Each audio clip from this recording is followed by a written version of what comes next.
ప్రభు అయినటువంటి యేసుక్రీస్తు వారి పరిశుద్ధమైన నామంలో తండ్రి అయిన దేవాది దేవునికి నిత్యము స్తుతియు స్తోత్రములు మహిమయు ఘనతయు ప్రభావములు యుగయుగములు ప్రభునకే చెల్లునుగాక.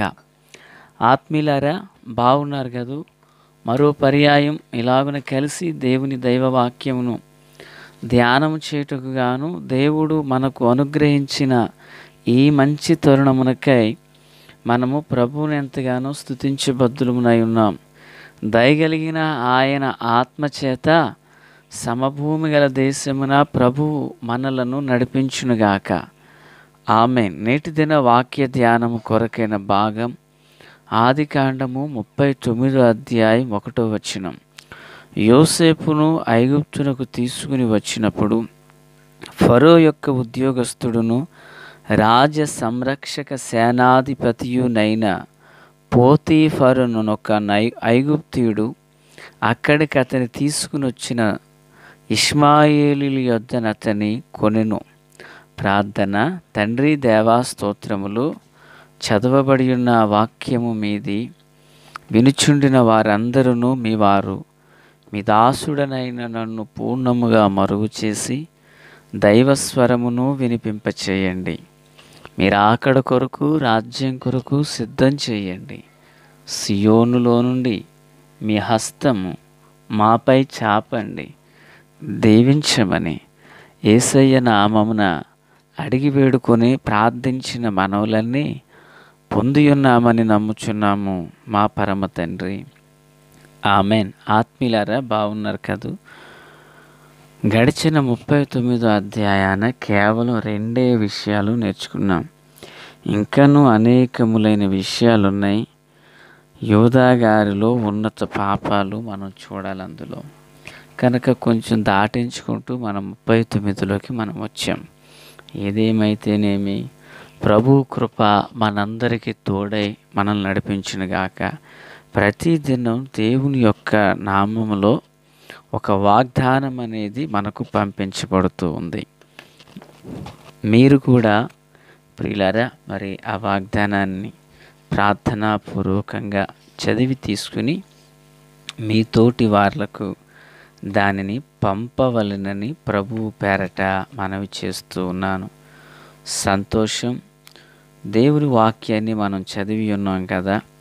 మరలా ఈ రోజు నుంచి కొన్ని దినాల వరకు యోసేపు గారిని గూర్చియే మనం ధ్యానం చేయబోతున్నాం.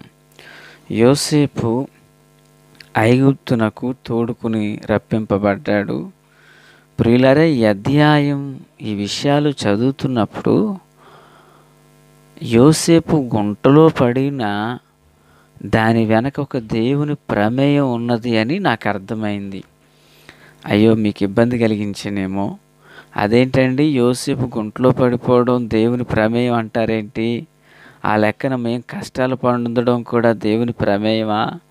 మాకు ఈ లోన్ రాకపోవడం, మా కుటుంబంలో సమస్యలు జరగడం, మా బిడ్డకి ఇలాగ అవ్వడం, నేను ఇంత బాధను అనుభవించడం, ఇదంతా దేవుని ప్రమేయం అని మీకు వ్యతిరేకమైన ఆలోచన ఈ పాటికి వచ్చేసి ఉండాలి. తొందరపడవద్దు. వాక్యపు సారం మనకు అర్థం కావాలి. చిన్న బిడ్డ డాక్టర్ గారి దగ్గరికి తన తల్లిదండ్రులతో కొనిపోబడినప్పుడు ఆ డాక్టర్ గారి చేతిలో ఉన్న సిరంజి చూసి భయపడతారు. తెలీదు తర్వాత తనకున్న బలహీనత నుంచి విడుదల కలుగుతుందని. నేనంటాను, యోసేపు ఇలాగ అమ్మబడడం దేవుని ప్రమేయమే అన్నందుకు మీకు ఇలాగే తలంపు కలిగి ఉండొచ్చు. శ్రద్ధగా విందాము. ఐగుప్తునకు వచ్చినప్పుడు ఫరో యొక్క ఉద్యోగస్తుడైన రాజ సంరక్షక సేనాధిపతి పోతీఫరు ఈ యొక్క యోసేపును కొన్నాడు. ప్రియులారా, యోసేపు జీవితంలో దేవుని సంకల్పం ఈరోజు వాక్యం. అయితే ప్రతి మనుషునికి పట్ల ప్రభువునకు ఒక ఉన్నతమైన సంకల్పం ఉంటుంది, ఉన్నతమైన ఉద్దేశం ఉంటుంది. ప్రియులారా, నిజానికి యోసేపు యొక్క వృత్తాంతాన్ని చదివినప్పుడు ఇలాంటి అన్నలు కూడా ఉంటారా అని మనకు ఆలోచన రావచ్చు. ఎందుకంటే యోసేపు నమ్మింది శత్రువులు కాదు, మిత్రులు కాదు, స్వయాన యోసేపు చేతులు పట్టుకుని నడక నేర్పిన అన్నలే అమ్మేశారు. అందరు ఇలాగ ఉంటారంటే తప్పు సుమి. అందరు అన్నలు ఇలా ఉండరు. అయితే యోసేపు అలా అమ్మబడడానికి, దేవుని ప్రణాళికలోకి యోసేపు రప్పించబడడానికి యోసేపు అన్నలు తమదైన ఒక పాత్రను పోషించారు అంటాను నేను.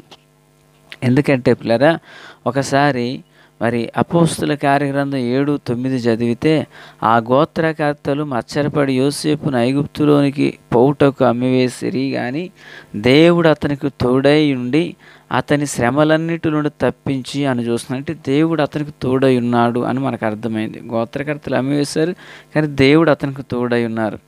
ప్రియులారా, మరి అలాగుననే 45వ అధ్యాయం ఆదికాండము 4వ వచనం చూస్తే, యోసేపు నా దగ్గరకు రండి అని తన సహోదరులతో చెప్పారు. ఆ వచనంలో ఆయన అంటారు, మీరు అమ్మివేసిన మీ సహోదరుని యోసేపు నేనే అని చెప్పాడు. అంటే అమ్మిన మాట వాస్తవమే ప్రియులారా. అయితే దేవుడు అతనికి తోడుగా ఉన్నాడు అని మనకు అపోస్తుల కార్యగ్రంథం సెలవిచ్చింది. అయితే ఇంకను మనం చూస్తే 105వ కీర్తన 17వ వాక్యం చదివితే, కీర్తనాకారుడు ఏమని వర్ణిస్తున్నాడు అక్కడ? వారికంటే ముందుగా ఆయన ఒకని పంపెను. ఎక్కడికి పంపారు? ఆయన ఐగుప్తుకు పంపారు. ఎవరిని? యోసేపు దాసుడుగా అమ్మబడెను. నా మాట బాగా వినాలి. వారికంటే ముందుగా ఆయన ఒకని పంపెను అని చూస్తున్నాం. 16వ వాక్యం, దేశము మీదికి ఆయన కరువు రప్పించెను, జీవనాధారమైన ధాన్యమంతయు కొట్టివేసిన. అంటే కనానులో కరువును రప్పించింది కూడా దేవుడే. వారికంటే ముందుగా ఆయన యొక్కని పంపెను. అక్కడికి యోసేపును పంపింది దేవుడే.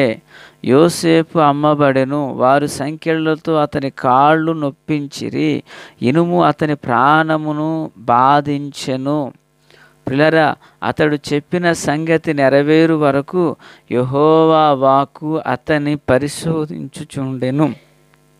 వింటున్నారా? ఇనుము యోసేపును ప్రాణాన్ని నొప్పిస్తుంది. దాని వెనక ప్రభు ప్రణాళిక ఒకటి ఉంది. అతడు ముందుగా ఐగుప్తునకు పంపబడ్డారు. దేవుని ప్రణాళిక అది. ఆ ప్రణాళికను నెరవేర్చుకున్నటకు తన అన్నలకు అట్టి మనసు కలిగింది. ప్రియులారా, ఈ మాటలు మీకు అర్థమవుతున్నాయి కదూ? యోసేపు అన్నలు చెడ్డవాళ్ళు, అమ్మేశారనేది మనకు తెలుసు, వాస్తవమే, కాదంటలేదు. కానీ అలాగున అతడు అమ్మబడుటకు కూడా ఇట్స్ ఎ గాడ్స్ ప్లాన్. అది దేవుని యొక్క ప్రణాళికలో ఒక పని అయి ఉన్నది.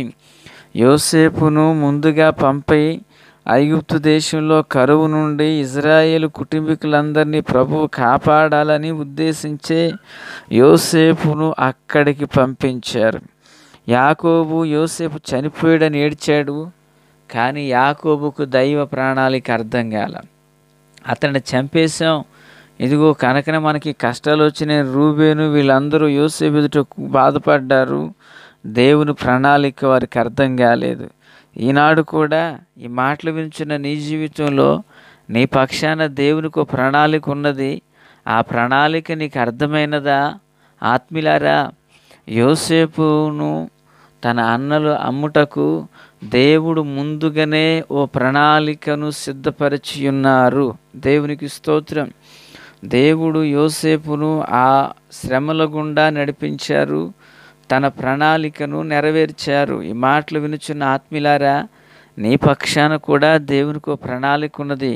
నీవు అనుకోవచ్చు, నాకు ఎందుకు ఈ శ్రమ అని. నీవు అనుకోవచ్చు, నాకెందుకు ఈ శోధన అని. నేను ఒక సేవకుడను. పరిచర్య, కుటుంబము, ఆత్మీయ బిడ్డలు, వారి వారి కుటుంబాలు, ఇన్ని భారములు నా మీద ఉంటాయి. అయితే నేను అనుకోవచ్చు, నాకే ఎంత ఒత్తిడి ఎందుకని. ఆ ఒత్తిడి వెనుక దేవుని యొక్క హస్తం కూడా ఉంటుందని నేను గ్రహించాలి. ఈ మాటలు వినుచున్న ఆత్మీయులారా, నేటి దినాన శ్రమనే ఎందుకు చూస్తున్నావు? నేటి దినాన దుఃఖాన్ని ఎందుకు నువ్వు లక్ష్య పెడుతున్నావు? ఆ దుఃఖము నుండి, చీకటి కోరల నుండి విడిపించే దేవుని హస్తాన్ని నీవెందుకు గుర్తించకూడదు?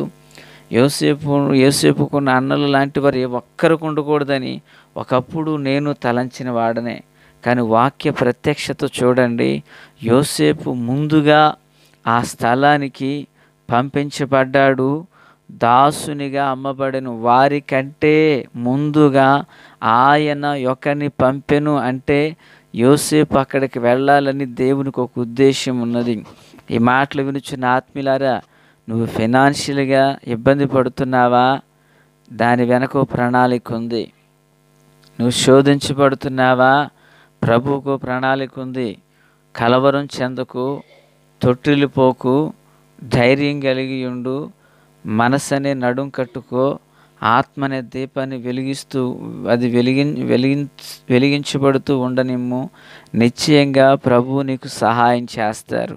యోసేపును అన్నలు అమ్మడం కాదు, దేవుడే తాను వెళ్ళాలని ఒక ఉన్నతమైన ఉద్దేశాన్ని కలిగి ఉన్నారు. దానికి నిదర్శనమే అపోస్తుల కార్యగ్రంథములో 7:9 ప్రకారంగా దేవుడు అతనికి తోడై ఉన్నాడు. యోసేపు, నీకు శ్రమలు వస్తాయి, వీటన్నిటిలో నువ్వు తప్పించబడాలని దేవుడు ఒక ఉన్నతమైన ఉద్దేశాన్ని కలిగి ఉన్నాడు. ఈ మాటలు వినుచున్న సంగమా, ఆత్మీయులారా, నీ పక్షాన కూడా దేవుడు ఒక ప్రణాళిక ఉన్నది. నీ శ్రమే కానీ, నీ బలహీనతే కానీ, నీ కుటుంబంలో కలవరమే కానీ, నీ అభివృద్ధే కానీ, నీ జీవితం పట్ల ఆయన యొక్క ప్రణాళిక కలిగి ఉన్నారు. అది మనం గుర్తిరిగిన దినాన యోసేపు అంటారు ఒకరోజు తన అన్నలతో, అన్నలారా, నన్ను మీరు అమ్మివేసినందుకు బాధపడొద్దు. మీరు నాకు కీడు చేయని ఉద్దేశించితిరి గాని నేటి దినమున జరుగునట్లు దేవుడు ముందుగా నాకు దీన్ని మేలుకే చేశాడు అంటారు. ఆమెన్. ఈరోజు నీ పక్షమున దేవుడు మేలు చేయునుగాక. ప్రార్థన. తండ్రి దేవా, స్తోత్రం. వాక్యం అందరి హృదయాల్లో ఫలభరితం చేసి మేలుతో నింపి నడిపించండి. యేసయ్యా, మీ దీవెనలతో కప్పండి. యేసు నామమున ఆమెన్. Praise the lord.